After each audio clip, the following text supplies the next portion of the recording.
ਜਿਸ ਨੂੰ ਇਹ ਜਥੇਦਾਰ ਲਾਉਂਦੇ ਨੇ ਉਹ ਆਪਣਾ ਕੰਮਕਾਰ ਸ਼ੁਰੂ ਕਰਦਾ। ਇੱਕ ਵਾਰ ਹੁੰਦਾ ਹੈ ਕਿ ਜੀ ਇਹ ਇੱਕ ਹੋਰ ਚਮਚਾ ਲਾਤਾ ਹੈ, ਪਰ ਫਿਰ ਹੁੰਦਾ ਜੀ ਜਿਹੜਾ ਪੁਰਾਣਾ ਸੀ ਉਹਦੇ ਨਾਲੋਂ ਤਾਂ ਸ਼ਾਇਦ ਚੰਗਾ ਹੀ ਨਿਕਲੇ, ਪਰ ਉਹ ਇਸ ਕਿਸਮ ਦੀਆਂ ਕਰਤੂਤਾਂ ਕਰਦਾ ਹੈ ਬਾਦਲਾਂ ਦੇ ਹੱਕ 'ਚ ਕਿ ਫਿਰ ਇਹ ਕਹਿਣ 'ਤੇ ਮਜਬੂਰ ਹੋਣਾ ਪੈਂਦਾ ਕਿ ਇਹਦੇ ਕੋਲੋਂ ਤਾਂ ਪਹਿਲਾਂ ਹੀ ਚੰਗਾ ਸੀ, ਉਹਨੇ ਘੱਟੋ ਘੱਟ ਇਹ ਤਾਂ ਨਹੀਂ। ਸੋ ਇਹ ਵੱਧ ਤੋਂ ਵੱਧਤਰ ਜੇ ਲਫ਼ਜ਼ ਕਹਿਣਾ ਹੋਏ ਤੇ ਉਸ ਪਾਸੇ ਵਾਲੀ ਗੱਲ ਜਾ ਰਹੀ ਹੈ।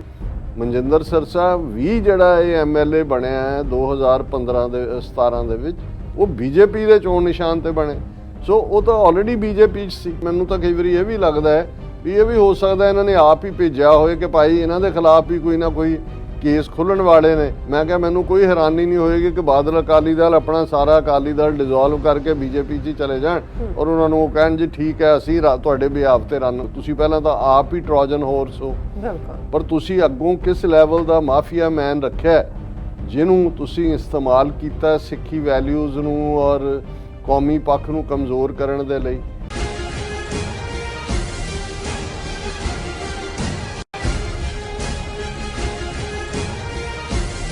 ਕੀ ਫਤਿਹ, अस्सलाम वालेकुम, आदाब वर्ज। मैं ਤੁਹਾਡੀ ਹੋਸਟ ਨੀਲਮ ਕੌਰ ਤੇ ਮੈਂ TV84 ਦੇ ਸਾਰੇ ਦਰਸ਼ਕਾਂ ਤੇ ਸਰੋਤਿਆਂ ਨੂੰ ਜੀ ਆਇਆਂ ਕਹਿੰਦੀ ਹਾਂ ਪ੍ਰੋਗਰਾਮ ਸੱਚੋ ਸੱਚ ਵਿੱਚ, ਜਿਹੜੇ ਇਸ ਪ੍ਰੋਗਰਾਮ ਨਾਲ ਦੇਸ਼ਾਂ ਵਿਦੇਸ਼ਾਂ ਤੋਂ ਜੁੜ ਚੁੱਕੇ ਨੇ। ਖਾਲਸਾ ਫੇਰ ਸੈਂਟਰ ਦੇ ਸੰਚਾਲਕ ਡਾਕਟਰ ਅਮਰਜੀਤ ਸਿੰਘ ਜੀ ਰੋਜ਼ਾਨਾ ਦੀ ਤਰ੍ਹਾਂ ਸਟੂਡੀਓ 'ਚ ਮੇਰੇ ਨਾਲ ਮੌਜੂਦ ਨੇ। ਆਓ ਉਹਨਾਂ ਨਾਲ ਗੱਲਬਾਤ ਕਰਕੇ ਆਏ ਦੇ ਇਸ਼ੂਜ਼ ਉੱਪਰ ਉਹਨਾਂ ਤੋਂ ਉਹਨਾਂ ਦਾ ਤਬਸਰਾ ਜਾਣਦੇ ਹਾਂ। ਜੀ ਡਾਕਟਰ ਸਾਹਿਬ, ਵਾਹਿਗੁਰੂ ਜੀ ਕਾ ਖਾਲਸਾ, ਵਾਹਿਗੁਰੂ ਜੀ ਕੀ ਫਤਿਹ। ਹਾਂਜੀ ਨੀਲਮ ਕੌਰ ਜੀ, ਤੁਹਾਨੂੰ ਵੀ ਤੇ ਦੁਨੀਆ ਭਰ 'ਚ ਬੈਠੇ ਸਾਡੇ ਬਹੁਤ ਹੀ ਪਿਆਰੇ ਸੋਹਣੇ ਸਿਆਣੇ TV84 ਦੇ ਦਰਸ਼ਕਾਂ ਨੂੰ ਵੀ ਵਾਹਿਗੁਰੂ ਜੀ ਕਾ ਖਾਲਸਾ, ਵਾਹਿਗੁਰੂ ਜੀ ਕੀ ਫਤਿਹ। ਤੇ ਸਾਡੇ ਬਹੁਤ ਹੀ ਪਿਆਰੇ ਮੁਸਲਮਾਨ ਭੈਣਾਂ ਭਰਾਵਾਂ ਨੂੰ अस्सलाम वालेकुम। जी राज साहब, जी आनू प्रोग्राम सच्चो सच विच बहुत शुक्रिया। जी राज साहब, आज 2 दिसंबर 2021 19 मगर नानक शाही संवत 553 ਦਾ ਦਿਨ ਹੈ। ਤੇ ਰਾਜ ਸਾਹਿਬ, ਪ੍ਰੋਗਰਾਮ ਸ਼ੁਰੂ ਕਰਨ ਤੋਂ ਪਹਿਲਾਂ ਅਸੀਂ ਆਪਣੇ ਦਰਸ਼ਕਾਂ ਤੇ ਸਰੋਤਿਆਂ ਨੂੰ ਹਮੇਸ਼ਾ ਤਰ੍ਹਾਂ ਦੱਸੀ ਵਿਊਅਰਸ, ਜੇ ਤੁਸੀਂ ਹੱਕ ਸੱਚ ਇਨਸਾਫ ਤੇ ਪੈਰਾ ਦਿੰਦਾ ਇੱਕੋ ਇੱਕ ਚੈਨਲ TV84 ਨੂੰ ਦੇਖਣਾ ਚਾਹੁੰਦੇ ਹੋ ਤਾਂ ਤੁਸੀਂ ਦੇਖ ਸਕਦੇ ਹੋ ਸਪੈਕਟਰਮ ਕੇਬਲ, ਆਰਸ਼ੀਨ ਕੇਬਲ, ਬੈਲਫਾਰ cable Canada, roku, Jadoo box, ਸ਼ਾਵਾ, ਫੇਸਬੁੱਕ, TV84 ਦੀ ਐਪ ਰਾਹੀਂ online streaming and IP box ਤੇ ਤੁਸੀਂ TV84 ਨੂੰ ਦੇਖ ਸਕਦੇ ਹੋ। ਵਿਊਅਰਸ, ਜੇ ਤੁਸੀਂ TV84 ਨਾਲ ਜਾਂ ਪ੍ਰੋਗਰਾਮ ਸੱਚੋ ਸੱਚ ਨਾਲ ਫੇਸਬੁੱਕ ਰਾਹੀਂ ਜੁੜੇ ਤਾਂ ਇਸ ਨੂੰ ਵੱਧ ਤੋਂ ਵੱਧ ਲਾਈਕ ਕਰੋ ਤੇ ਸ਼ੇਅਰ ਕਰੋ ਅਤੇ ਨਾਲ ਹੀ YouTube ਤੇ ਸਬਸਕ੍ਰਾਈਬ ਵੀ ਕਰੋ। ਇਹ ਵੀ ਦੱਸ ਦਿਓ ਕਿ ਤੁਸੀਂ TV84 ਦੀ ਐਪ ਨੂੰ ਐਂਡਰੋਇਡ ਐਂਡ ਐਪ ਸਟੋਰ ਤੇ ਡਾਊਨਲੋਡ ਕਰਕੇ ਜੋ TV84 ਦੀ ਲਾਈਵ ਸਟ੍ਰੀਮ ਹੈ ਉਸ ਨੂੰ ਤੁਸੀਂ 24 ਆਵਰਸ ਦੇਖ ਸਕਦੇ ਹੋ। ਵਿਊਅਰਸ, ਹੁਣ ਅਸੀਂ ਆਪਣੇ ਪ੍ਰੋਗਰਾਮ ਦੀ ਸ਼ੁਰੂਆਤ ਕਰਨ ਜਾ ਰਹੇ ਹਾਂ ਔਰ ਪ੍ਰੋਗਰਾਮ ਦੇ ਸ਼ੁਰੂ ਦੇ ਵਿੱਚ ਆਪਾਂ ਤੁਹਾਨੂੰ ਦੱਸਦੇ ਕਿ ਅੱਜ ਦੇ ਪ੍ਰੋਗਰਾਮ ਸੱਚੋ ਸੱਚ ਨੂੰ ਸਪਾਂਸਰ ਕੀਤਾ ਗਿਆ ਹੈ ਟੈਕਸਸ ਤੋਂ ਵੀਰ ਸੁਖਵਿੰਦਰ ਸਿੰਘ ਜੀ ਹੋਰਾਂ ਵੱਲੋਂ। ਸੋ ਉਹਨਾਂ ਨੇ ਇਹੀ ਸੁਨੇਹਾ ਦਿੱਤਾ ਹੈ ਕਿ ਮੌਜੂਦਾ ਹਾਲਾਤਾਂ ਵਿੱਚ ਸਾਡੀ ਕੌਮ ਮੀਡੀਆ ਦੀ ਜਿਹੜੀ ਅਹਿਮੀਅਤ ਨੂੰ ਸਮਝ ਨਹੀਂ ਰਹੀ ਔਰ ਮੋਦੀ ਸਰਕਾਰ ਦੇ ਝੂਠੇ ਪ੍ਰੋਪੇਗੈਂਡੇ ਖਿਲਾਫ ਸਾਡਾ ਜਿਹੜਾ ਪੱਖ ਹੈ ਦੁਨੀਆ ਸਾਹਮਣੇ ਰੱਖਣ ਵਿੱਚ ਵੱਡਾ ਯੋਗਦਾਨ ਸਾਡੇ ਮੀਡੀਆ ਦਾ ਹੈ। ਸੋ ਜਦੋਂ ਗੱਲ ਸਿੱਖ ਹੱਕਾਂ ਤੇ ਆਉਂਦੀ ਹੈ ਤਾਂ ਅਖੌਤੀ ਜਿਹੜੀ ਪੰਜਾਬੀ ਮੀਡੀਆ ਪਿੱਠ ਦਿਖਾ ਦਿੰਦਾ ਹੈ ਤੇ ਸਿਰਫ ਪੰਥਕ ਮੀਡੀਆ ਹੀ ਪਿੜ ਵਿੱਚ ਰਹਿ ਜਾਂਦਾ ਹੈ। ਸੋ ਸਾਨੂੰ ਇਹ ਗੱਲ ਸਮਝਣੀ ਚਾਹੀਦੀ ਹੈ ਕਿ ਆਉਣ ਵਾਲੇ ਸਮੇਂ ਵਿੱਚ ਪੰਥਕ ਮੀਡੀਆ ਸਿਰ ਵੱਡੀ ਜਿਹੜੀ ਜ਼ਿੰਮੇਵਾਰੀ ਹੈ। ਸੋ ਆਜ਼ਾਦ ਪੰਥਕ ਮੀਡੀਆ ਦੀ ਮਜ਼ਬੂਤੀ ਸਾਡੇ ਲਈ ਅਤ ਜ਼ਰੂਰੀ ਹੈ ਔਰ ਬੇਨਤੀ ਹੈ ਕਿ ਵੱਧ ਤੋਂ ਵੱਧ ਵਿੱਤੀ ਮਦਦ ਕੀਤੀ ਜਾਵੇ। ਸੋ ਅੱਜ ਦੀ ਸਪਾਂਸਰਸ਼ਿਪ ਲਈ ਅਸੀਂ ਸਰਦਾਰ ਸੁਖਵਿੰਦਰ ਸਿੰਘ ਜੀ ਹੋਰਾਂ ਦਾ ਤਹਿ ਦਿਲ ਤੋਂ ਸ਼ੁਕਰੀਆ ਅਦਾ ਕਰਦੇ ਹਾਂ ਔਰ ਤੁਹਾਨੂੰ ਵੀ ਅਪੀਲ ਤੇ ਬੇਨਤੀ ਕਰਦੇ ਹਾਂ ਕਿ ਤੁਸੀਂ ਵੀ ਵੱਧ ਤੋਂ ਵੱਧ ਪ੍ਰੋਗਰਾਮ ਸੱਚੋ ਸੱਚ ਨੂੰ ਸਪਾਂਸਰ ਕਰੋ। ਸਪਾਂਸਰਸ਼ਿਪ ਲਈ ਤੁਸੀਂ ਸਾਰੇ ਫੋਨ ਨੰਬਰ ਤੇ ਸਾਨੂੰ ਕਾਲ ਕਰ ਸਕਦੇ ਹੋ 5166191984। ਤੁਸੀਂ ਸਾਨੂੰ ਸੇਮ ਨੰਬਰ ਤੇ WhatsApp ਕਰ ਸਕਦੇ ਹੋ। ਤੁਸੀਂ ਸਾਨੂੰ ਈਮੇਲ ਵੀ ਕਰ ਸਕਦੇ ਹੋ info@tv84.tv ਤੇ। ਸੋ ਵਿਊਅਰਸ, ਪ੍ਰੋਗਰਾਮ ਦੇ ਪਹਿਲੇ ਸੈਗਮੈਂਟ ਦੇ ਵਿੱਚ ਆਪਾਂ ਗੱਲਬਾਤ ਕਰਨ ਜਾ ਰਹੇ ਹਾਂ ਕਿ ਦਿੱਲੀ ਗੁਰਦੁਆਰਾ ਮੈਨੇਜਮੈਂਟ ਕਮੇਟੀ ਦੇ ਪ੍ਰਧਾਨ ਮਨਜਿੰਦਰ ਸਿਰਸੇ ਵੱਲੋਂ BJP ਵਿੱਚ ਸ਼ਾਮਲ ਹੋਣ ਤੋਂ ਬਾਅਦ ਪੰਥਕ ਸਭਾ ਵਿੱਚ ਕਾਫੀ ਗੁੱਸਾ ਤੇ ਰੋਹ ਹੈ। ਸੋ ਸੁਖਬੀਰ ਬਾਦਲ ਦੀ ਬਿਆਨਬਾਜ਼ੀ ਵੀ ਗੋਂਗਲੂਆਂ ਤੋਂ ਮਿੱਟੀ ਝਾੜਨ ਵਾਲੀ ਹੀ ਹੈ, ਪਰ ਅਫਸੋਸ ਕਿ ਅਕਾਲ ਤਖਤ ਸਾਹਿਬ ਦੇ ਕਾਰਜਕਾਰੀ ਜਥੇਦਾਰ ਗਿਆਨੀ ਹਰਪ੍ਰੀਤ ਸਿੰਘ ਬੜੀ ਬੇਸ਼ਰਮੀ ਨਾਲ ਇਸ ਇਸ਼ੂ ਤੇ ਟਿੱਪਣੀ ਕਰ ਰਹੇ ਹਨ। ਸੋ ਇਸ ਵਿੱਚ ਕੋਈ ਸ਼ੱਕ ਨਹੀਂ ਕਿ ਬਾਦਲ ਟੱਬਰ ਨੇ ਅਕਾਲ ਤਖਤ ਸਾਹਿਬ ਦੇ ਜਥੇਦਾਰ ਅਤੇ ਸ਼੍ਰੋਮਣੀ ਕਮੇਟੀ ਸਮੇਤ ਸਭ ਸਿੱਖ ਸੰਸਥਾਵਾਂ ਦੇ ਵਿਕਾਰ ਨੂੰ ਮਿੱਟੀ ਵਿੱਚ ਮਿਲਾ ਦਿੱਤਾ ਹੈ। ਸੋ ਇਸ ਬਾਰੇ ਆਪਾਂ ਵਿਚਾਰ ਚਰਚਾ ਕਰਨ ਜਾ ਰਹੇ ਹਾਂ। ਸੋ ਅਸੀਂ ਚਾਹਾਂਗੇ ਕਿ ਤੁਸੀਂ ਸਾਨੂੰ ਇਸੇ ਤਰ੍ਹਾਂ ਬਣੇ ਰਹਿਣਾ। ਦੇਖਣ ਸੁਣ ਲਈ ਤੁਹਾਡਾ ਸਭ ਦਾ ਬਹੁਤ ਬਹੁਤ ਸ਼ੁਕਰੀਆ। ਜੀ ਡਾਕਟਰ ਸਾਹਿਬ, ਕੀ ਵਿਚਾਰਾਂ ਨੇ? ਦੇਖੋ, ਸਭ ਤੋਂ ਪਹਿਲਾਂ ਤਾਂ ਅੱਜ ਦਾ ਪ੍ਰੋਗਰਾਮ ਸਪਾਂਸਰ ਕਰਨ ਲਈ ਅਸੀਂ ਵੀਰ ਸੁਖਵਿੰਦਰ ਸਿੰਘ ਜੀ ਦਾ ਸ਼ੁਕਰੀਆ ਅਦਾ ਕਰਦੇ ਹਾਂ ਜੀ। ਉਹ ਖੁਦ ਮੀਡੀਆ ਪਰਸਨੈਲਿਟੀ ਨੇ ਔਰ ਬੜੀ ਡੇਅਰਿੰਗ ਉਹਨਾਂ ਦੀ ਸ਼ਖਸੀਅਤ, ਜਿੱਥੇ ਉਹ ਮੁੱਢਲੇ ਤੌਰ 'ਤੇ ਸਮਝਦੇ ਨੇ ਕਿ ਭਾਰਤ ਦੇ ਨਕਸ਼ੇ 'ਚ ਜਿਹੜੀਆਂ ਹੋਰ ਅਕਲੀਅਤਾਂ ਔਰ ਖ਼ਾਸ ਤੌਰ 'ਤੇ ਦਬੇ ਕੁਚਲੇ ਨਿਮਾਣੇ ਨਿਤਾਣੇ ਲੋਕ, ਜਿਨ੍ਹਾਂ ਦੇ ਲਈ ਲਫ਼ਜ਼ ਮੂਲ ਨਿਵਾਸੀ ਜਾਂ ਆਦੀਵਾਸੀ ਜਾਂ ਦਲਿਤ ਇਸਤੇਮਾਲ ਹੁੰਦਾ ਹੈ, ਇਸ ਦੇ ਲਈ ਵੀ ਉਹਨਾਂ ਨੇ ਬਹੁਤ ਵੱਡੀ ਕੰਟਰੀਬਿਊਸ਼ਨ ਹੈ ਉਹਨਾਂ ਦੀ। ਖੁਦ ਜਾ ਕੇ ਉਹਨਾਂ ਦੇ ਇਕੱਠਾਂ 'ਚ ਵੀ ਸੰਬੋਧਨ ਕਰਦੇ ਰਹੇ ਨੇ ਔਰ ਹੁਣ ਵੀ ਉਹਨਾਂ ਦਾ ਇਹ ਯਤਨ ਹੁੰਦਾ ਹੈ ਕਿ ਕਿਵੇਂ ਅਸੀਂ ਗੁਰੂ ਨਾਨਕ ਸਾਹਿਬ ਦੀ ਵਿਚਾਰਧਾਰਾ ਨੂੰ ਇਸ ਨਿਮਾਣੇ ਨਿਤਾਣੇ ਵਰਗ ਤੱਕ ਪਹੁੰਚਾਈਏ ਔਰ ਇਹ ਫਿਰ ਸਾਡੀ ਸਾਂਝੀ ਤਾਕਤ ਬ੍ਰਾਹਮਣਵਾਦ ਨੂੰ ਜਿਹੜੀ ਹੈ ਇਫੈਕਟਿਵ ਢੰਗ ਦੇ ਨਾਲ ਟੱਕਰ ਦੇ ਸਕਦੀ ਹੈ। ਮੀਡੀਆ ਬਾਰੇ ਉਹਨਾਂ ਦਾ ਆਪਣਾ ਨਜ਼ਰੀਆ, voice of Khalsa radio, voice of Khalsa TV. ਬੇਸ਼ੱਕ ਜਦੋਂ ਤੁਸੀਂ ਆਪ ਕਿਰਤ ਕਰਦੇ ਹੋ, ਮੌਕੇ 'ਤੇ ਮੌਜੂਦ ਨਹੀਂ ਹੁੰਦੇ, ਕਈ ਚੀਜ਼ਾਂ ਪ੍ਰਬੰਧਕੀ ਐਂਗਲ ਤੋਂ ਈਜ਼ੀ ਨਹੀਂ ਹੁੰਦੀਆਂ ਹੈਂਡਲ ਕਰਨੀਆਂ, ਪਰ ਇਹਦੇ 'ਚ ਕੋਈ ਸ਼ੱਕ ਨਹੀਂ ਹੈ ਕਿ ਉਹਨਾਂ ਨੇ ਸਾਨੂੰ ਹਮੇਸ਼ਾ ਇਨਸਪਾਇਰ ਕੀਤਾ। ਜੇ ਅਸੀਂ ਇਹ ਸਪਾਂਸਰਸ਼ਿਪ ਪ੍ਰੋਗਰਾਮ ਵੀ ਸ਼ੁਰੂ ਕੀਤਾ ਤੇ ਇਹ ਰਿਪੀਟਡਲੀ ਉਹਨਾਂ ਦਾ ਸੁਝਾਅ ਹੀ ਸੀ, ਜਿਹਦੇ 'ਚ ਉਹਨਾਂ ਨੇ ਕਿਹਾ ਸੀ ਕਿ ਇਹੀ ਇੱਕ ਤਰੀਕਾ ਸਰਵਾਈਵ ਕਰਨ ਦਾ। ਔਰ ਜਦੋਂ ਵੀ ਉਹ ਨਿਊਯਾਰਕ ਆਉਂਦੇ ਨੇ, ਉਹ ਮਿਲਣ ਵੀ ਆਉਂਦੇ ਨੇ ਔਰ ਉਹਨਾਂ ਦੇ ਨਾਲ ਗੁਫ਼ਤਗੂ ਕਰਕੇ ਕਾਫੀ ਕੁਛ ਜਿਹੜਾ ਮੈਂ, ਹਾਲਾਂਕਿ ਉਹ ਸਾਨੂੰ ਮਾਣ ਦਿੰਦੇ ਨੇ, ਆਪਣਾ ਉਸਤਾਦ ਕਹਿੰਦੇ ਨੇ, ਪਰ ਮੈਂ ਸਮਝਦਾ ਕਿ ਜਿੱਥੇ ਇਮਾਨਦਾਰੀ ਹੁੰਦੀ ਹੈ ਔਰ ਕਿਰਤ ਕਰਕੇ ਤੁਸੀਂ ਆਪਣੀ ਕਿਰਤ ਕਮਾਈ 'ਚੋਂ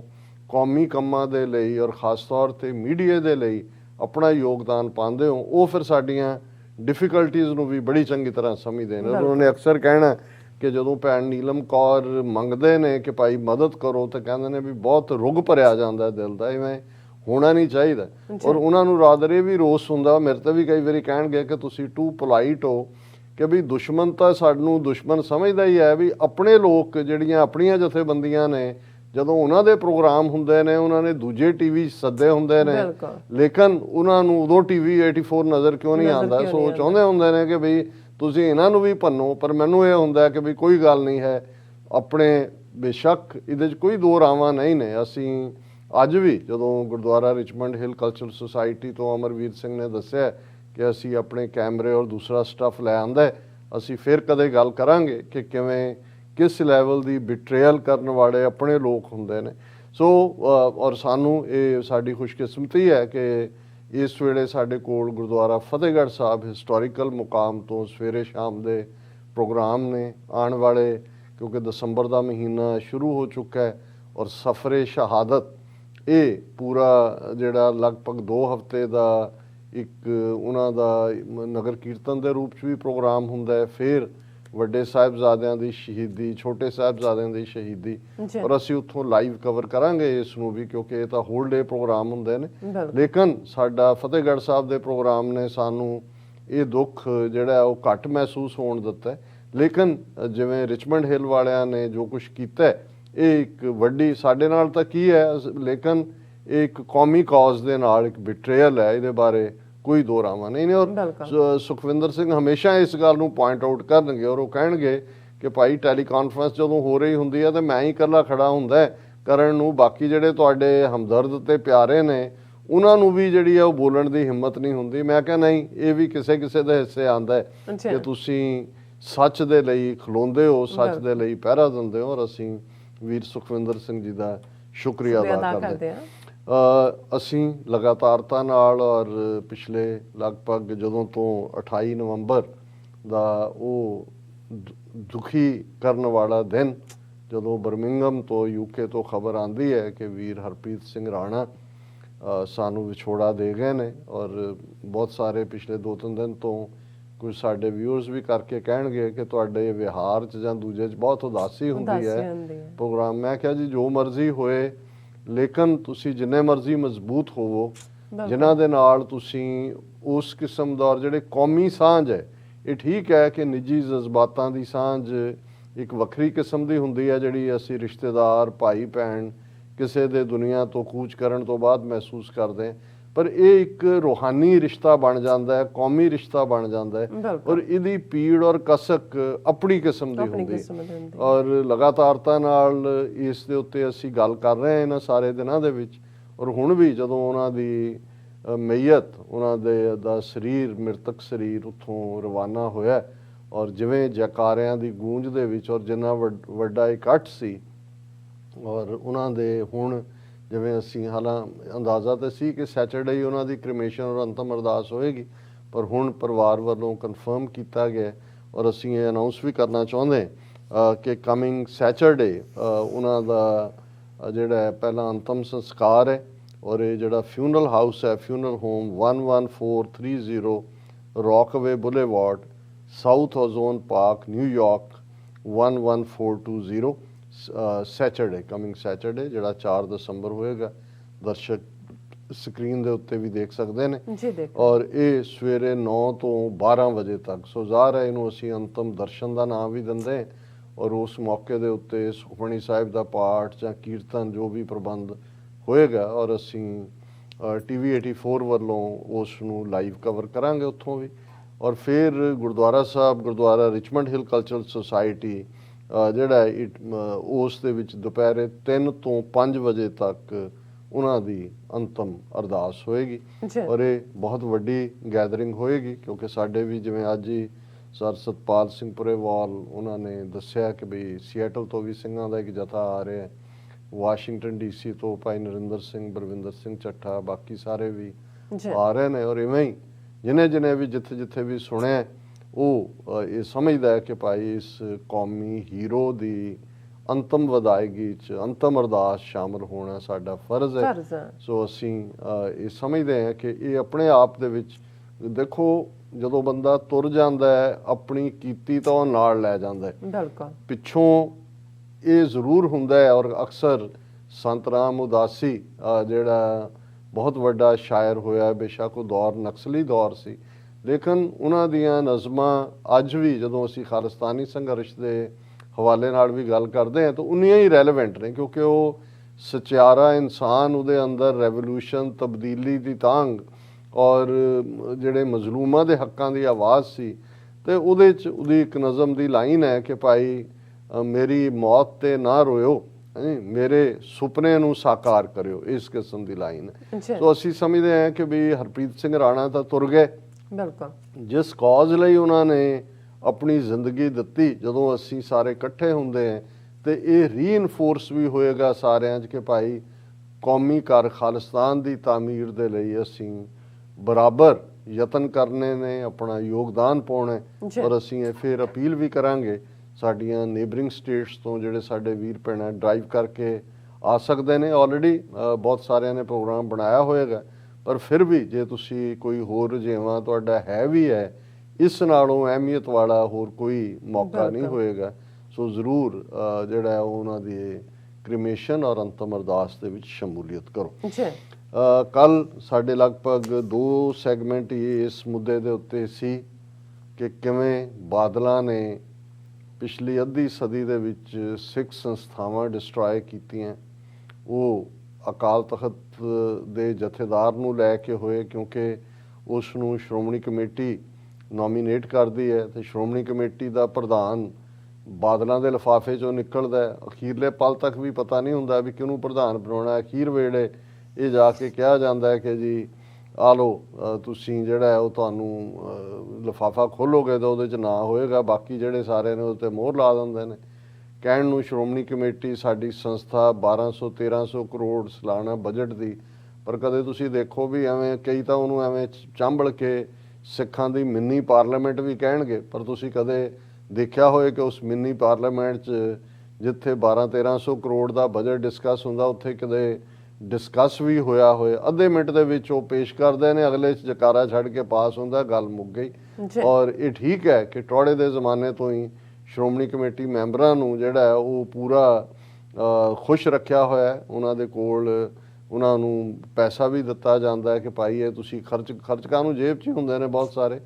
ਫਿਰ ਜਿਹੜਾ ਵੀ ਸ਼੍ਰੋਮਣੀ ਕਮੇਟੀ ਹਲਕਾ ਹੈ ਉਹਨਾਂ ਦੇ ਵਿੱਚ ਜਿਹੜੇ ਇਤਿਹਾਸਕ ਗੁਰਦੁਆਰੇ ਆਉਂਦੇ ਨੇ ਜਾਂ ਦਫਾ 87 ਕਹਿੰਦੇ ਨੇ, ਇੱਕ ਦਫਾ 85, ਇੱਕ ਦਫਾ 87 ਉਹਦੇ ਗੁਰਦੁਆਰੇ,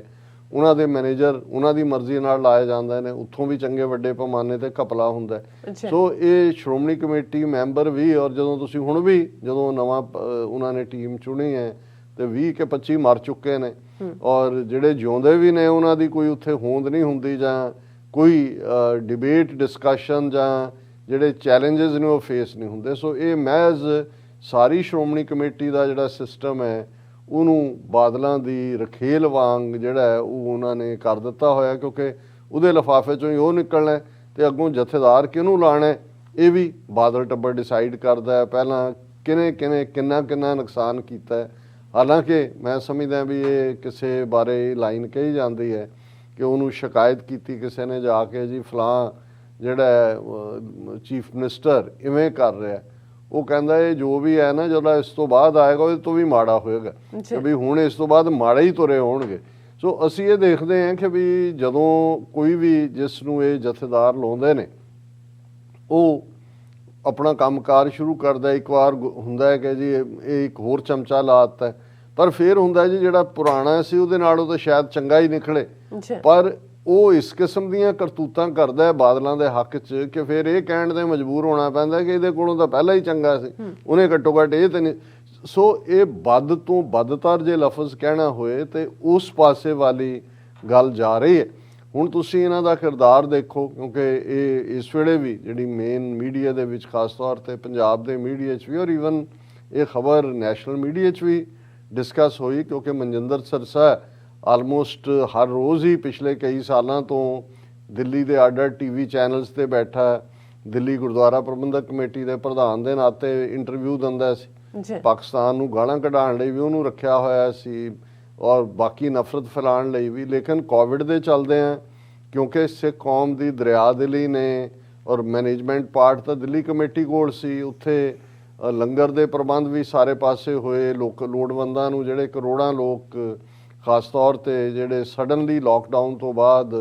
ਫਸੇ ਹੋਏ ਸੀ ਉਹਨਾਂ ਤੱਕ ਪਹੁੰਚਾਉਣਾ, ਔਰ ਨਾਲ ਦੀ ਨਾਲ ਆਕਸੀਜਨ ਦਾ, ਔਰ ਇਸ ਸਾਰੇ ਦੇ ਚੱਲਦਿਆਂ ਮਿਲੀਅਨਸ ਆਫ ਡਾਲਰਸ ਬਾਹਰੋਂ ਵੀ ਗਏ ਤੇ ਜਾਣੇ ਤਾਂ ਫਿਰ ਸਾਧਨ ਰਾਹੀਂ ਦਿੱਲੀ ਕਮੇਟੀ ਰਾਹੀਂ ਸੀ, ਔਰ ਇਹ ਹੋਰ ਵੀ ਵੱਡਾ ਖੜਪੈਂਚ ਬਣ ਗਿਆ ਮਨਜਿੰਦਰ ਸਿਰਸਾ, ਔਰ ਆਪਣੀ ਬੱਲੇ ਬੱਲੇ ਕਰਵਾਉਂਦਾ ਰਿਹਾ ਔਰ TV ਤੇ ਇੱਧਰ ਉੱਧਰ। ਸੋ ਉਸ ਨੂੰ ਮੀਡੀਆ ਦੇ ਹਵਾਲੇ ਨਾਲ ਕੋਈ ਇਹ ਨਹੀਂ ਹੈ ਕਿ ਉਹ ਅਨਨੋਨ ਚਿਹਰਾ ਹੈ।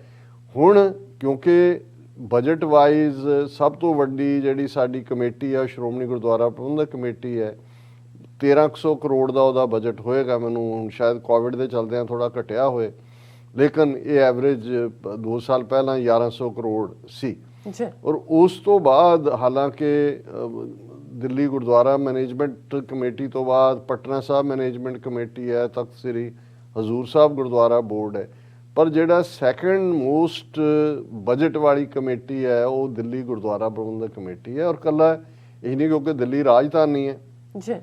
ਉੱਥੇ ਮੇਨ ਹਿਸਟੋਰੀਕਲ ਗੁਰਦੁਆਰੇ ਜਿਹੜੇ ਗੁਰਦੁਆਰਾ ਸੀਸਗੰਜ, ਬੰਗਲਾ ਸਾਹਿਬ, ਰਕਾਬਗੰਜ, ਉਹਨਾਂ ਸਾਰਿਆਂ ਦੀ ਲੋਕੇਸ਼ਨ ਵੀ ਇਸ ਕਿਸਮ ਦੀ ਹੈ ਕਿ ਜੇ ਉੱਥੇ ਕੋਈ ਵੀ ਜੰਤਰ ਮੰਤਰ ਰੋਡ ਤੇ ਕੋਈ ਪ੍ਰੋਟੈਸਟ ਹੋਣਾ ਹੈ, ਪਾਰਲੀਮੈਂਟ ਦੇ ਬਾਹਰ ਕੁਝ ਹੋਣਾ ਹੈ, ਤੇ ਰਕਾਬਗੰਜ ਦੀ ਬਿਲਕੁਲ ਵਿਸਿਨਿਟੀ ਹੈ। ਸੋ ਇਹ ਜਿਹੜੀ ਈਵਨ NDTV ਨੇ ਇੱਕ ਵਾਰੀ ਡੀਟੇਲ ਰਿਪੋਰਟ 'ਚ ਕਿਹਾ ਸੀ ਕਿ ਜਿੰਨੇ ਵੀ ਪ੍ਰੋਟੈਸਟ ਉੱਥੇ ਹੁੰਦੇ ਨੇ ਜੰਤਰ ਮੰਤਰ ਤੇ, ਭਾਰਤ ਭਰ ਚੋਂ ਕੋਈ ਕਰਦਾ ਹੈ, ਉਹਨਾਂ ਦਾ ਜਿਹੜਾ ਲੰਗਰ ਹੈ ਉੱਥੋਂ ਹੀ ਆਉਂਦਾ ਹੈ,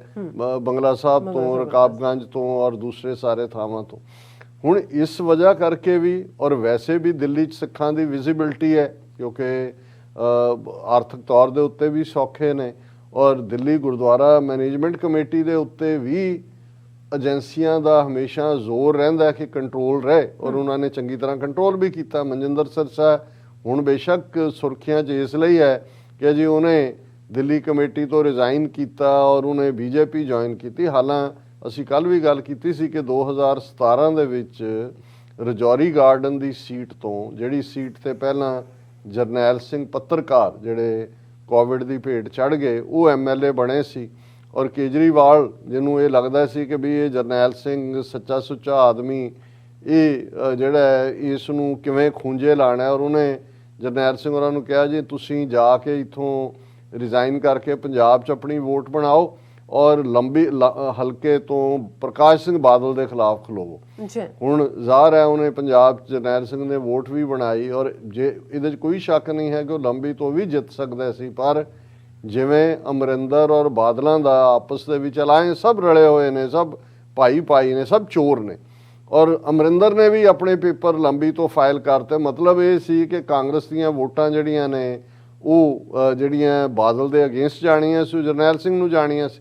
ਸੋ ਕੁੱਲ ਮਿਲਾ ਕੇ ਜਰਨੈਲ ਸਿੰਘ ਹਾਰਿਆ, ਦਿੱਲੀ ਦੇ MLA-ਸ਼ਿਪ ਤੋਂ ਵੀ ਗਿਆ। ਔਰ ਬਾਅਦ ਦੇ ਵਿੱਚ ਕੇਜਰੀਵਾਲ ਨੇ ਜਿਵੇਂ ਉਹਨੂੰ ਰੋਲਿਆ ਕਿ ਅਖੀਰ ਵੇਲੇ ਜਿੱਥੇ ਆਕਸੀਜਨ ਉਹ ਕਰਦਾ ਰਿਹਾ, ਲੇਕਿਨ ਨਾ ਜਿਹੜੀ ਹੈ Delhi management, gurdwara management, even ਸਿਰਸੇ ਤੱਕ ਵੀ ਪਹੁੰਚ ਕੀਤੀ ਗਈ, ਜੀਕੇ ਤੱਕ ਵੀ ਹੋਈ ਔਰ ਕੇਜਰੀਵਾਲ ਤੱਕ ਵੀ। ਔਰ ਜਰਨੈਲ ਸਿੰਘ ਦੀ ਮੌਤ ਹੋ ਗਈ ਕਿਉਂਕਿ ਉਹਨੂੰ ਜਿਹੜੀ ਆ ਆਕਸੀਜਨ ਔਰ ਜੋ ਕੰਪਲੀਕੇਸ਼ਨਸ ਹੋ ਰਹੀਆਂ ਸੀ ਉਹਨਾਂ ਦੇ ਲਈ ਉਹਨਾਂ ਨੂੰ ਪ੍ਰੋਪਰ ਟ੍ਰੀਟਮੈਂਟ ਨਹੀਂ ਮਿਲੀ। ਹੁਣ ਉਹ ਜਿਹੜੀ ਸੀਟ ਰਜੌਰੀ ਗਾਰਡਨ ਦੀ ਖਾਲੀ ਹੋਈ ਜਰਨੈਲ ਸਿੰਘ ਹੋਰਾਂ ਦੀ, ਜਦੋਂ ਉਹਨਾਂ ਨੇ ਰਿਜ਼ਾਈਨ ਕਰਕੇ ਲੰਬੀ ਤੋਂ ਉਹਨਾਂ ਨੇ ਚੋਣ ਲੜੀ, ਉਹਦੇ ਤੋਂ BJP ਦੀ ਟਿਕਟ ਤੇ ਮਨਜਿੰਦਰ ਸਿਰਸਾ ਆਇਆ। ਹੁਣ ਮੈਨੂੰ ਕਈ ਵਾਰੀ ਇਹ ਲੱਗਦਾ ਹੈ ਕਿ ਵੀ ਜਦੋਂ ਇਹ ਗੱਲ ਕਹੀ ਜਾਂਦੀ ਹੈ, ਅਸੀਂ ਗੁਰਬਾਣੀ 'ਚ ਪੜ੍ਹਦੇ ਹਾਂ ਕਿ ਬੇਦੀਨਾ ਕੀ ਦੋਸਤੀ ਬੇਦੀਨਾ ਕਾ ਖਾਣ, ਕਿ ਜਦੋਂ ਕੋਈ ਔਰ ਜਿਹੜੇ ਸਿਆਣੇ ਮਾਪਿਓ ਜਾਂ ਉਹਨਾਂ ਦੇ ਅੱਗੋਂ ਸੀਨੀਅਰ ਤਾਏ ਚਾਚੇ ਹੁੰਦੇ ਸੀ, ਜਦੋਂ ਪੁੱਤਰ ਜਾਂ ਧੀ ਉਹ ਕਿਹਦੀ ਸੰਗਤ 'ਚ ਹੈ, ਕਿਹਦੇ ਨਾਲ ਬਹਿੰਦਾ ਉੱਠਦਾ, ਉਹਦੇ ਤੋਂ ਉਹਨਾਂ ਦੇ ਕੰਨ ਖੜੇ ਹੋ ਜਾਂਦੇ ਸੀ ਕਿ ਵੀ ਇਹ ਉਹਨਾਂ ਦੇ ਨਾਲ ਬਹਿੰਦਾ ਉਹ ਤਾਂ ਮਾੜੇ ਲੋਕ ਨੇ, ਇਹ ਤਾਂ ਇਹਨੂੰ ਵੀ ਲਾ ਦੇਣਗੇ, ਇਹਨੂੰ ਅਮਰ ਲਾ ਦੇਣਗੇ, ਚਾਟੇ ਲਾ ਦੇਣਗੇ। ਇਸੇ ਲਈ ਜਦੋਂ ਇਹ ਸਾਡਾ ਇੱਕ ਡਿਸਿਪਲਿਨ ਰਿਹਾ ਕਿ ਭਾਈ ਅੰਮ੍ਰਿਤਧਾਰੀ ਦੇ ਹੱਥ ਦਾ ਖਾਏ, ਜਾਂ ਜਥਿਆਂ ਦੇ ਵਿੱਚ ਵਿਚਰਦੇ ਆ ਤੁਸੀਂ ਦੂਸਰੇ ਮਤਲਬ ਹੀ ਇਹ ਹੁੰਦਾ ਹੈ ਕਿ ਵੰਸ ਤੁਸੀਂ ਆਪਣੇ ਡਿਸਿਪਲਿਨ 'ਚੋਂ ਨਿਕਲ ਕੇ ਬੇਦੀਨਾਂ ਵੱਲ ਜਾਂਦੇ ਹੋ, ਜਿਨ੍ਹਾਂ ਦਾ ਆਪਣਾ ਕੋਈ ਦੀਨ ਇਮਾਨ ਨਹੀਂ ਹੈ, ਤੇ ਉਹ ਤੁਹਾਡੇ ਤੇ ਅਸਰ ਕਰਦੇ ਨੇ। ਨੋ ਮੈਟਰ ਤੁਹਾਡਾ ਕਿੰਨਾ ਫਰਮ ਰਿਜ਼ੋਲਵ ਹੋਏ, ਜਦੋਂ ਹੀ ਤੁਸੀਂ ਮਾੜੀ ਸੋਭਤ ਦੇ ਵਿੱਚ ਜਾਂਦੇ ਹੋ। ਹੁਣ ਇਹਨਾਂ ਬਾਦਲਾਂ ਨੂੰ ਕੋਈ ਪੁੱਛੇ ਕਿ ਵੀ ਤੁਸੀਂ ਦਿੱਲੀ ਦੇ ਵਿੱਚ ਸਮਝੌਤਾ ਕਰਦੇ ਰਹੇ ਦਿੱਲੀ ਅਸੈਂਬਲੀ ਚੋਣਾਂ ਦੇ ਲਈ, ਤੁਸੀਂ ਕਈ ਵਾਰੀ 4 ਸੀਟਾਂ ਮੰਗੀਆਂ ਤੇ ਤੁਹਾਨੂੰ ਉਹਨਾਂ ਨੇ 2 ਵੀ ਨਹੀਂ ਚੱਜ ਨਾਲ ਫੜਾਈਆਂ, ਤੇ ਤੁਸੀਂ ਆਪਣੇ ਬੰਦਿਆਂ ਨੂੰ BJP ਦੇ ਚੋਣ ਨਿਸ਼ਾਨ ਦੇ ਉੱਤੇ ਚੋਣਾਂ ਲੜਾਉਂਦੇ ਰਹੇ।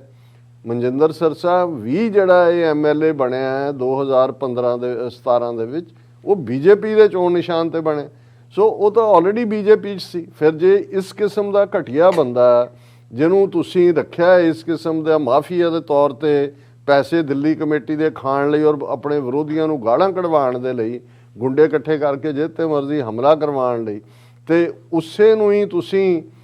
ਦਿੱਲੀ ਦੀ ਸੰਗਤ ਨੂੰ ਪਤਾ ਹੈ ਕਿ ਮਨਜਿੰਦਰ ਸਿਰਸੇ ਦਾ ਕੀ ਕਿਰਦਾਰ ਹੈ। ਉਹ 2021 ਦੇ ਵਿੱਚ ਹੀ ਹੋਈਆਂ, ਅਜੇ ਕੁਝ ਮਹੀਨੇ ਪਹਿਲਾਂ ਹੋਈਆਂ ਦਿੱਲੀ ਕਮੇਟੀ ਦੀਆਂ ਚੋਣਾਂ ਦੇ ਵਿੱਚ ਮਨਜਿੰਦਰ ਸਿਰਸਾ ਨੂੰ ਸੰਗਤ ਹਰਾ ਦਿੰਦੀ ਹੈ ਉਹਦੇ ਹਲਕੇ 'ਚੋਂ। ਸ਼੍ਰੋਮਣੀ ਦਿੱਲੀ ਕਮੇਟੀ ਮੈਂਬਰ ਵੀ ਨਹੀਂ ਉਹ ਬਣ ਸਕਦਾ। ਔਰ ਇਹਨਾਂ ਦਾ ਤੁਸੀਂ ਹਾਲ ਦੇਖੋ ਕਿ ਕਿਸ ਹੱਦ ਤੱਕ ਇਹਨਾਂ ਦਾ ਇਹ ਮਾਫੀਆ ਮੈਨ ਹੋਏਗਾ। ਔਰ ਹੁਣ ਵੀ ਜਦੋਂ ਤੁਸੀਂ ਕਿਹਾ ਕਿ ਵੀ ਸੁਖਬੀਰ ਬਾਦਲ ਨੇ ਵੀ ਗੁੰਗਲੂਆਂ ਤੋਂ ਮਿੱਟੀ ਕਿਸੇ ਨੇ ਵੀ,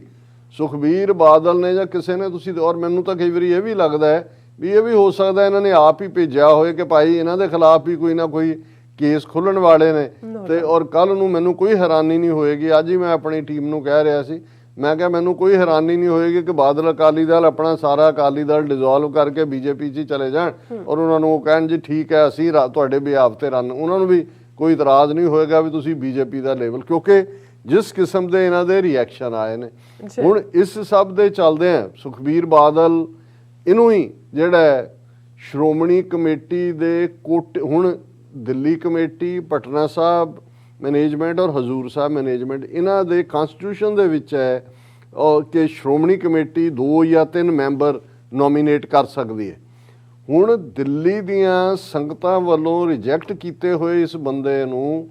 ਸੁਖਬੀਰ ਬਾਦਲ ਸ਼੍ਰੋਮਣੀ ਕਮੇਟੀ ਦੇ ਕੋਟੇ 'ਚੋਂ ਫਿਰ ਨੋਮੀਨੇਟ ਕਰ ਦਿੰਦਾ ਦਿੱਲੀ ਕਮੇਟੀ ਲਈ ਔਰ ਫਿਰ ਪ੍ਰਧਾਨ ਉਹਨੂੰ ਬਣਾ ਦਿੱਤਾ ਜਾਂਦਾ। ਲੇਕਿਨ ਜਿਵੇਂ ਅਸੀਂ ਕੱਲ੍ਹ ਵੀ ਜ਼ਿਕਰ ਕੀਤਾ ਸੀ ਕਿ ਦਿੱਲੀ ਦੇ ਕਨਸਟੀਟਿਊਸ਼ਨ 'ਚ ਲਿਖਿਆ ਹੈ ਕਿ ਵੀ ਮੈਂਬਰ ਉਹ ਬਣ ਸਕਦਾ ਜਿਹਨੂੰ ਪੰਜਾਬੀ ਪੜ੍ਹਨੀ ਅਤੇ ਲਿਖਣੀ ਆਉਂਦੀ ਹੋਏ, ਅਤੇ ਇਹ 12ਵੀਂ ਫੇਲ ਬੰਦਾ, ਇਹਨੂੰ ਅੰਗਰੇਜ਼ੀ ਤਾਂ ਕੀ ਆਉਣੀ ਸੀ, ਪੰਜਾਬੀ ਵੀ ਨਹੀਂ ਆਉਂਦੀ ਹੈ। ਔਰ ਉਹੀ ਇਹਨੇ ਜਦੋਂ ਇਹਦੇ ਸਾਹਮਣੇ ਕਾਗਜ਼ ਰੱਖਿਆ ਗਿਆ ਅਤੇ ਇਹ ਫਿਰ ਉਹ ਬਿਟਰ ਤੱਕਦਾ ਹੀ ਰਿਹਾ, ਉਹਦੇ ਤੋਂ ਪੜ੍ਹਨਾ ਕੀ ਸੀ, ਉਹ ਕਾਲਾ ਅੱਖਰ ਭੈਂਸ ਬਰਾਬਰ ਵਾਲੀ ਗੱਲ ਸੀ। ਔਰ ਜ਼ਾਹਰ ਹੈ ਕਿ ਵੀ ਇਹਦੀ ਮੈਂਬਰਸ਼ਿਪ ਕੈਂਸਲ ਕਰਤੀ, ਜਿਹਨੂੰ ਇਹ ਫਿਰ ਇਹਨੇ ਚੈਲੰਜ ਕਰਨ ਜਿਹੜਾ ਉਹ ਕੋਰਟ ਦੇ ਵਿੱਚ ਕਿਹਾ, ਉਹ ਬਣਨਾ ਬਣਾਉਣਾ ਤਾਂ ਕੁਛ ਨਹੀਂ ਸੀ।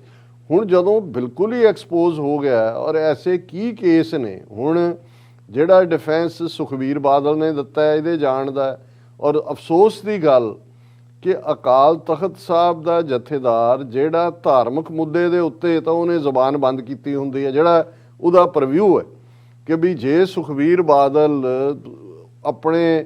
ਪੰਜਾਬ ਚੋਂ ਨਿਕਲ ਕੇ ਰਾਜਸਥਾਨ ਔਰ ਗੁਜਰਾਤ ਤੱਕ ਦੇ ਮੰਦਰਾਂ 'ਚ ਪੂਜਾ ਲਈ ਜਾਂਦਾ, ਆਪਣੇ ਨਾਲ ਹੋਰ ਸਿੱਖੀ ਸਰੂਪ ਵਾਲੇ ਲੈ ਜਾਂਦਾ ਹੈ, ਤੇ ਅਕਾਲ ਤਖਤ ਦੇ ਇਸ ਐਕਟਿੰਗ ਕਰ ਰਹੇ ਜਥੇਦਾਰ ਨੂੰ ਨਜ਼ਰ ਨਹੀਂ ਆਉਂਦਾ ਕਿ ਭਾਈ ਇਹ ਵਾਇਓਲੇਸ਼ਨ ਹੈ ਸਿੱਖੀ ਕੋਡ ਦੀ। ਕੋਈ ਵੀ ਸਿੱਖ ਅੰਮ੍ਰਿਤਧਾਰੀ ਸਿੱਖ ਜਿਹੜਾ ਉਹ ਗੁਰੂ ਗ੍ਰੰਥ ਸਾਹਿਬ ਤੋਂ ਬਿਨਾਂ ਕਿਸੇ ਅੱਗੇ ਸਿਰ ਨਹੀਂ ਝੁਕਾਉਂਦਾ। ਪੂਜਾ ਕਰਾਣੀ ਜਾਂ ਮੰਦਰਾਂ 'ਚ ਨੱਕ ਰਗੜਨੇ ਤਾਂ ਦੂਰ ਦੀ ਗੱਲ, ਉਦੋਂ ਇਹਦੀ ਜ਼ੁਬਾਨ ਬੰਦ ਹੋ ਜਾਂਦੀ ਹੈ। ਹੁਣ ਗੁਰਦੁਆਰਾ ਗਿਆਨ ਗੋਦੜੀ ਹਰਿਦੁਆਰ ਦੇ ਵਿੱਚ ਦਿੱਲੀ ਦੇ ਵਿੱਚ ਬੈਠਾ ਹੈ, ਦਿੱਲੀ ਦੇ ਜਿਹੜੇ ਪਤਵੰਤੇ ਨੇ, ਈਵਨ ਉੱਤਰਾਖੰਡ ਸ਼੍ਰੋਮਣੀ ਅਕਾਲੀ ਦਲ ਅੰਮ੍ਰਿਤਸਰ ਵੱਲੋਂ ਮੋਰਚਾ ਲਾਇਆ ਹੋਇਆ ਕਿ ਭਾਈ ਉਹਨੂੰ ਗੁਰਦੁਆਰਾ ਸਾਹਿਬ ਨੂੰ ਉਹਦੇ ਤੇ ਕੋਈ ਆਵਾਜ਼ ਨਹੀਂ ਹੁੰਦੀ। ਮੰਗੂ ਮੱਠ ਦੀ ਗੱਲ ਬਿਲਕੁਲ ਨਹੀਂ, ਔਰ ਕੋਈ ਇਹਦੇ ਤੇ ਆਵਾਜ਼ ਨਹੀਂ ਹੈ। ਹੁਣ ਇਸ ਮੁੱਦੇ ਦੇ ਉੱਤੇ ਜਦੋਂ ਕਿ ਸਾਰੇ ਪਾਸੇ ਲਾਹਨਤਾਂ ਪੈ ਰਹੀਆਂ, ਹਾਲਾਂ ਬਹੁਤ ਸਾਰੇ ਅੱਜ ਸਾਡੇ ਇੱਕ ਵਿਊਅਰ ਨੇ ਵੀ ਲਿਖਿਆ, ਅਸੀਂ ਲਫ਼ਜ਼ ਯੂਜ਼ ਕੀਤਾ ਸੀ ਕਿ ਵੀ ਇਹ ਮੋਲ ਸੀ ਬੀਜੇਪੀ ਦਾ, ਔਰ ਮੈਂ ਕਿਹਾ ਵੀ ਇੰਟੈਲੀਜੈਂਸ ਜ਼ਬਾਨ ਦੇ ਵਿੱਚ ਇਹ ਲਫ਼ਜ਼ ਹੁੰਦਾ ਕਿ ਜਿਹੜਾ ਚੁੱਪਚਾਪ ਕੰਮ ਕਰ ਰਿਹਾ ਹੁੰਦਾ ਆਪਣੇ ਮਾਲਕ ਲਈ, ਔਰ ਜਦੋਂ ਚਾਹਣ ਫਿਰ ਉਹਨੂੰ ਐਕਟੀਵੇਟ ਕਰ ਦਿੰਦੇ ਨੇ, ਜਾਂ ਉਹ ਜੇ ਜ਼ਾਹਰ ਹੋ ਜਾਏ ਤੇ ਫਿਰ ਉਹ ਐਕਸਪੋਜ਼ ਹੋ ਜਾਂਦਾ। ਉਹਨਾਂ ਨੇ ਠੀਕ ਲਫ਼ਜ਼ ਹੋਰ ਇੱਕ ਦਿੱਤਾ, ਟਰੋਜਨ ਹੋਰਸਿਸ। ਉਹਨਾਂ ਨੇ ਕਿਹਾ ਮਨਜਿੰਦਰ ਸਿਰਸਾ, ਹਰਦੀਪ ਪੁਰੀ ਔਰ 2-3 ਹੋਰ ਨਾਮ ਉਹਨਾਂ ਨੇ ਦਿੱਤੇ ਨੇ ਕਿ ਟਰੋਜਨ ਹੋਰਸ ਨੇ। ਅਸੀਂ ਜ਼ਿਕਰ ਕੀਤਾ ਸੀ ਕਿ ਕਿਵੇਂ ਗ੍ਰੀਕ ਮਾਈਥੋਲੋਜੀ ਦੇ ਵਿੱਚ ਜਾਂ ਇਹ ਜ਼ਿਕਰ ਹੈ ਕਿ ਕਿਵੇਂ ਜਿਹੜੀ ਇੱਕ ਸਟੇਟ ਵੱਲੋਂ ਗਿਫਟ ਦਿੱਤੀ ਗਈ ਘੋੜੇ ਦੇ ਰੂਪ 'ਚ, ਜਦੋਂ ਕਿ ਘੇਰਾ ਪਾ ਕੇ ਫੌਜ ਖੜੀ ਸੀ, ਉਹ ਜਿੱਤ ਨਹੀਂ ਸੀ ਪਾ ਰਹੇ ਉਹਨੂੰ, ਟਰੋਏ ਸਿਟੀ ਨੂੰ, ਔਰ ਉਹ ਗਿਫਟ ਦੇ ਤੌਰ ਤੇ ਅੰਦਰ ਲੈ ਗਏ ਤੇ ਅੱਧੀ ਰਾਤ ਨੂੰ ਉਹਦੇ ਘੋੜਾ, ਵੱਡਾ ਘੋੜਾ ਸੀ ਬੜੇ ਭਾਰ ਵਾਲਾ, ਉਹਦੇ 'ਚ ਅੰਦਰ ਸੋਲਜਰ ਫੌਜੀ ਲੁਕੇ ਹੋਏ ਸੀ, ਔਰ ਉਹ ਮਹਿਲ ਦੇ ਅੰਦਰ ਉਹਨੂੰ ਕਿ ਜੀ ਚਲੇਗੀ ਫੌਜ, ਅਸੀਂ ਜਿੱਤ ਗਏ। ਜਦੋਂ ਉਹਨਾਂ ਨੇ ਅੱਧੀ ਰਾਤ ਹੋਈ, ਸਾਰੇ ਸੌਂ ਗਏ, ਤੇ ਉਹਦੇ 'ਚੋਂ ਨਿਕਲੇ ਸੋਲਜਰ, ਔਰ ਉਹਨਾਂ ਨੇ ਮਹਿਲ ਦੇ ਵਿੱਚ ਕਤਲੇਆਮ ਕਰਕੇ ਉਹ ਮਾਰ ਦਿੱਤੇ, ਔਰ ਜਿਹੜੀ ਫੌਜ ਟੈਕਟੀਕਲੀ ਰਿਟਰੀਟ ਕਰਕੇ ਗਈ ਸੀ ਉਹ ਵਾਪਸ ਮੁੜੀ, ਔਰ ਉਹਨਾਂ ਨੇ ਟਰਾਏ ਤੇ ਕਬਜ਼ਾ ਕੀਤਾ। ਇਹਦੇ ਤੋਂ ਉਹ ਉਸ ਗਿਫਟ ਨੂੰ ਟਰੋਜਨ ਹੋਰਸ ਕਿਹਾ ਜਾਂਦਾ ਹੈ। ਔਰ ਇਹ ਹੁੰਦਾ ਹੈ ਕਿ ਵੀ ਜਿਹੜਾ ਇੱਕ ਬਹਾਨੇ ਨਾਲ ਤੁਹਾਡੇ ਵਿੱਚ ਆ ਕੇ ਵੜ ਜਾਏ। ਸੋ ਲਫ਼ਜ਼ ਕੋਈ ਵੀ ਹੋਏ, ਪਰ ਇਹਦੇ 'ਚ ਕੋਈ ਸ਼ੱਕ ਨਹੀਂ ਹੈ ਕਿ ਇਹਨੇ ਵਿੱਚ ਰਹਿੰਦਿਆਂ ਵੀ ਬੀਜੇਪੀ ਦਾ ਰੋਲ ਅਦਾ ਕੀਤਾ। ਹਿੰਦੂਤਵਾ ਦਾ ਏਜੰਡਾ, ਨਫ਼ਰਤ ਔਰ ਕਿਸਾਨ ਲਹਿਰ ਦੇ ਚੱਲਦਿਆਂ ਵੀ, ਔਰ ਇਹ ਆਮ ਲੋਕਾਂ ਨੂੰ ਹੋ ਰਿਹਾ ਸੀ ਕਿ ਵੀ ਇਹ ਜਦੋਂ ਇਹ ਕਹਿੰਦਾ ਜੀ ਕਿ ਮੈਂ ਫਲਾਣੇ ਦੇ ਖਿਲਾਫ ਵੀ ਜਿਹੜਾ ਹੈ ਉਹ ਅਸੀਂ ਕੇਸ ਦਿੱਲੀ ਕਮੇਟੀ ਜ਼ਮਾਨਤਾਂ ਕਰਾਏਗੀ, ਇੱਕ ਤੇ ਕਰਵਾ ਰਹੇ ਹੈ, ਦੂਸਰੇ ਤੇ ਕਰਵਾ ਰਹੇ। ਹਾਲਾਂ ਬਾਅਦ 'ਚ ਮੈਨੂੰ ਪਤਾ ਲੱਗਾ ਵੀ ਇਹਨਾਂ ਨੇ ਤਾਂ ਕੋਈ ਈਵਨ ਦਫ਼ਤਰ ਤੱਕ ਵੀ ਸੈੱਟ ਨਹੀਂ ਸੀ ਕੀਤਾ ਹੋਇਆ। ਯੂਨਾਈਟਿਡ ਸਿੱਖਸ ਦੀ ਟੀਮ ਔਰ ਪੰਜਾਬ ਦੇ ਵਕੀਲਾਂ ਦੀ ਟੀਮ, ਨਵਕਿਰਨ ਸਿੰਘ, ਦੂਸਰੇ ਉਹਨਾਂ ਨੇ ਆਪਣੇ ਤੌਰ ਤੇ, ਔਰ ਕਿਸਾਨ ਜਥੇਬੰਦੀਆਂ ਦੀ ਜਿਹੜੀ ਵੀ ਟੀਮ ਹੋਏਗੀ ਉਹਨਾਂ ਨੇ। ਪਰ ਤੁਸੀਂ ਮੀਡੀਆ 'ਚ ਦੇਖੋਗੇ ਕਿ ਕ੍ਰੈਡਿਟ ਇਹਨੂੰ ਹੀ ਦਿੱਤਾ ਜਾ ਰਿਹਾ ਸੀ ਕਿ ਮਨਜਿੰਦਰ ਸਿੰਘ ਸਿਰਸੇ ਨੇ ਉਹਦੀ ਵੀ ਜ਼ਮਾਨਤ ਕਰਾ ਦਿੱਤੀ, ਹੁਣ ਇਸ ਸਾਰੇ ਦੇ ਚੱਲਦਿਆਂ ਬਜਾਏ ਕਿ ਇਹ ਡਿਬੇਟ ਦਾ ਫੋਕਸ ਸੁਖਬੀਰ ਬਾਦਲ ਟੱਬਰ ਹੁੰਦਾ ਹੈ ਕਿ ਭਾਈ ਤੁਸੀਂ ਕਿਸ ਲੈਵਲ ਦੇ ਲੋਕ, ਤੁਸੀਂ ਪਹਿਲਾਂ ਤਾਂ ਆਪ ਹੀ ਟਰੋਜਨ ਹੋਰਸ ਹੋ, ਪਰ ਤੁਸੀਂ ਅੱਗੋਂ ਕਿਸ ਲੈਵਲ ਦਾ ਮਾਫੀਆ ਮੈਨ ਰੱਖਿਆ ਜਿਹਨੂੰ ਤੁਸੀਂ ਇਸਤੇਮਾਲ ਕੀਤਾ ਸਿੱਖੀ ਵੈਲਿਊਜ਼ ਨੂੰ ਔਰ ਕੌਮੀ ਪੱਖ ਨੂੰ ਕਮਜ਼ੋਰ ਕਰਨ ਦੇ ਲਈ। ਦਿੱਲੀ ਦੀਆਂ ਸੰਗਤਾਂ ਨੇ ਇਹਨੂੰ ਰਿਜੈਕਟ ਕੀਤਾ, ਇਹਨੂੰ ਹਰਾਇਆ, ਤੁਸੀਂ ਫਿਰ ਚੋਰ ਦਰਵਾਜ਼ੇ ਰਾਹੀਂ ਉਹਨੂੰ ਵਿੱਚ ਵਾੜਿਆ ਸ਼੍ਰੋਮਣੀ ਕਮੇਟੀ ਦੇ ਜਿਹੜੀ ਹੈ ਨੋਮੀਨੇਟਡ ਮੈਂਬਰ ਦੇ ਤੌਰ ਤੇ। ਤੇ ਹੁਣ ਜਦੋਂ ਉਹ ਤੁਹਾਨੂੰ ਬਿਲਕੁਲ ਜੇ ਆਮ ਲਫ਼ਜ਼ ਬਿਟਰੇਲ ਤੇ ਨਹੀਂ ਕੀਤੀ ਉਹਨੇ, ਉਹ ਤਾਂ ਇਹਨਾਂ ਦੀ ਗੇਮ ਦਾ ਹੀ ਹਿੱਸਾ ਹੈ ਕਿਤੇ ਨਾ ਕਿਤੇ। ਉਹ ਇਹਨਾਂ ਨੂੰ ਹੀ ਇਹ ਜਿਹੜੇ ਹੁੰਦੇ ਨੇ ਇਸ ਲੈਵਲ ਦੇ ਲੋਕ, ਉਹ ਇੱਕੋ ਜਿਹੇ ਹੀ ਹੁੰਦੇ ਨੇ, ਉਹਨਾਂ ਨੇ ਕਦੇ ਬਦਲਣਾ ਨਹੀਂ ਹੁੰਦਾ। ਉਹ ਕਿਤੇ ਫਿਰ ਜਾ ਕੇ ਇੱਕ ਦੂਜੇ ਨੂੰ ਸਰਵ ਕਰ ਰਹੇ ਹੁੰਦੇ ਨੇ। ਲੇਕਿਨ ਇਸ ਸਾਰੇ 'ਚ ਜਿਵੇਂ ਮੈਂ ਕਿਹਾ ਵੀ ਸਭ ਤੋਂ ਅਫਸੋਸਨਾਕ ਹੁਣ ਸੁਖਬੀਰ ਬਾਦਲ ਜਿਹਨੇ ਇਸ ਦੇ ਉੱਤੇ ਬਿਆਨਬਾਜ਼ੀ ਕੀਤੀ, ਉਹਨੇ ਕਿਹਾ ਜੀ ਇਹ ਤਾਂ ਜਿਹੜਾ ਉਹਨੂੰ ਇਹ ਸ਼ਰਤ ਦਿੱਤੀ ਗਈ ਉਹਨਾਂ ਤੋਂ ਦਿੱਲੀ ਦੀ ਹੋਮ ਮਿਨਿਸਟਰੀ ਵੱਲੋਂ, ਅਮਿਤ ਸ਼ਾਹ ਵੱਲੋਂ, ਕਿ ਭਾਈ ਜਾਂ ਜੇਲ੍ਹ ਜਾਣ ਲਈ ਤਿਆਰ ਹੋ ਜਾਂ ਬੀਜੇਪੀ ਜੁਆਇਨ ਕਰੋ। ਔਰ ਸੁਖਬੀਰ ਬਾਦਲ ਨੇ ਤਾਂ ਲੰਬੀ ਲਿਸਟ ਦਿੱਤੀ ਕਿ ਜੀ ਜਦੋਂ ਬੀਜੇਪੀ ਨੇ ਵੀ ਜਿਹੜਾ ਆਪਣਾ ਚਾਹਿਆ ਸੀ ਕਿ ਵੀ ਦਿੱਲੀ ਕਮੇਟੀ ਚੋਣਾਂ 'ਚ ਅਸੀਂ ਨਾ ਜਿੱਤੀਏ, ਜਦੋਂ ਸਾਡੇ ਮੈਂਬਰ ਜਿੱਤ ਗਏ ਮੈਜੋਰਟੀ, ਤੇ ਸਾਡੇ 11 ਮੈਂਬਰ ਤੋੜਨ ਦੇ ਲਈ ਪਰਚੇ ਦਰਜ ਕੀਤੇ ਗਏ। ਹੁਣ ਦੂਸਰੀ ਗੱਲ ਇਹ ਦੇਖਣ ਵਾਲੀ ਹੈ ਕਿ ਕੀ ਜਿਹੜੇ ਪਰਚੇ, ਜਿਹੜਾ ਇੱਕ ਸਿਰਸਾ ਦੇ ਖਿਲਾਫ ਵੀ ਸੀ, ਕਿ ਕਰਪਸ਼ਨ ਇਸ ਲੈਵਲ ਤੇ ਹੈ ਕਿ ਵੀ ਜੇਲ੍ਹ ਜਾਣਾ ਉਹਦਾ ਨੀਅਤ ਸੀ? ਜੇ ਸੀ, ਉਹ ਜੁਡੀਸ਼ਰੀ ਦਾ ਕੰਮ ਹੈ ਕਿਸੇ ਨੂੰ ਜੇਲ੍ਹ ਭੇਜਣਾ ਜਾਂ ਨਾ ਭੇਜਣਾ, ਤੇ ਉਹਦੇ ਨਾਲ ਪੋਲੀਟੀਕਲ ਪ੍ਰੋਸੈਸ ਦਾ ਕੀ ਤਾਲੁਕ ਹੈ? ਫਿਰ ਇਹ ਕਹਿੰਦਾ ਹੈ ਕਿ ਜੀ ਇਹ ਸਿਰਸੇ ਦੇ ਉੱਤੇ ਤੇ ਕਾਲਕੇ ਦੇ ਉੱਤੇ ਵੀ ਪਰਚੇ ਪਾ ਦਿੱਤੇ। ਸੁਖਬੀਰ ਬਾਦਲ ਦਾ ਬਿਆਨ ਹੈ। ਫਿਰ ਉਹ ਕਹਿੰਦਾ ਜੀ ਸਿਰਸੇ ਨੇ ਮੈਨੂੰ ਦੱਸਿਆ ਕਿ ਮੇਰੇ ਉੱਪਰ ਪਰਚਾ ਪਾ ਦਿੱਤਾ ਗਿਆ ਕਿ ਜਾਂ ਅਕਾਲੀ ਦਲ ਛੱਡੋ ਜਾਂ ਗ੍ਰਿਫਤਾਰੀ ਲਈ ਤਿਆਰ ਹੋ, ਜਾਂ ਤਾਂ ਤੁਸੀਂ ਪੱਕੇ ਕਾਲੇ ਚੋਰ ਹੋ, ਤੁਹਾਡੇ ਸਾਰੇ ਗੁਨਾਹ ਉਹਨਾਂ ਦਾ ਚਿੱਠਾ ਉਹਦੇ 'ਚ ਹੈ ਕੇਸ 'ਚ, ਅਦਰਵਾਈਜ਼ ਜੇ ਨਹੀਂ ਹੈ ਤੇ ਫਿਰ ਇੰਨੀ ਡਰਨ ਵਾਲੀ ਤਾਂ ਕੋਈ ਗੱਲ ਵੀ ਨਹੀਂ ਸੀ। ਇਹ ਵੀ ਇੱਕ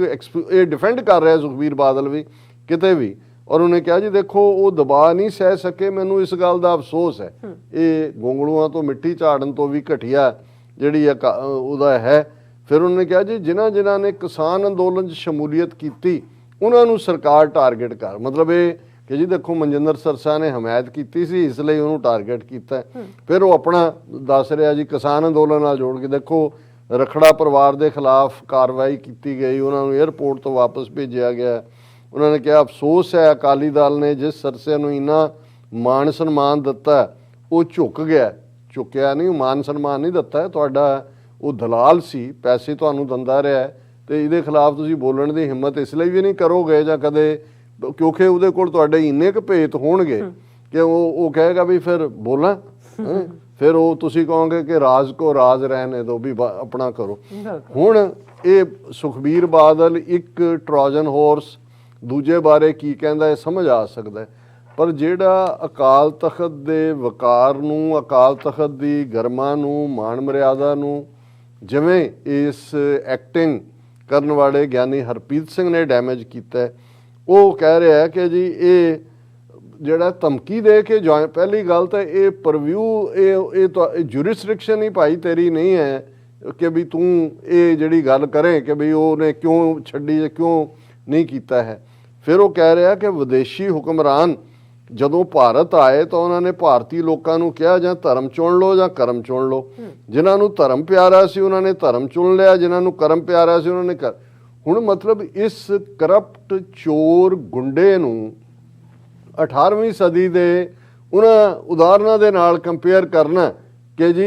ਇਹ ਤਾਂ ਜਿਹੜਾ ਉਹ ਦਬਾਅ, ਔਰ ਇਹ ਬਿਲਕੁਲ ਇਵੇਂ ਨਹੀਂ ਹੈ। ਇਹ ਜਵਾਬ ਰਾਦਰ ਇਸ ਕ੍ਰਿਮੀਨਲ ਦੇ ਨਾਲ ਖਲੋ ਕੇ ਜਾਂ ਇਸ ਕ੍ਰਿਮੀਨਲ ਨੂੰ ਡਿਫੈਂਡ ਕਰਕੇ ਜਥੇਦਾਰ ਅਕਾਲ ਤਖਤ ਜਿੰਨਾ ਡੈਮੇਜ ਕਰ ਰਿਹਾ ਅਕਾਲ ਤਖਤ ਦੇ ਵਕਾਰ ਨੂੰ, ਉਹ ਕਿਹਾ ਜੀ ਮੇਰੀ ਸਿਰਸੇ ਨਾਲ ਗੱਲ ਹੋਈ ਸੀ, ਮੈਨੂੰ ਲੱਗਦਾ ਹੈ ਉਹਦੇ ਅੱਗੇ ਵੀ ਇਹੀ ਪੇਸ਼ਕਸ਼ ਰੱਖੀ ਗਈ ਸੀ ਕਿ ਬੀਜੇਪੀ ਜੁਆਇਨ ਕਰੋ ਫਿਰ ਜਾਂ ਜੇਲ੍ਹ ਜਾਓ।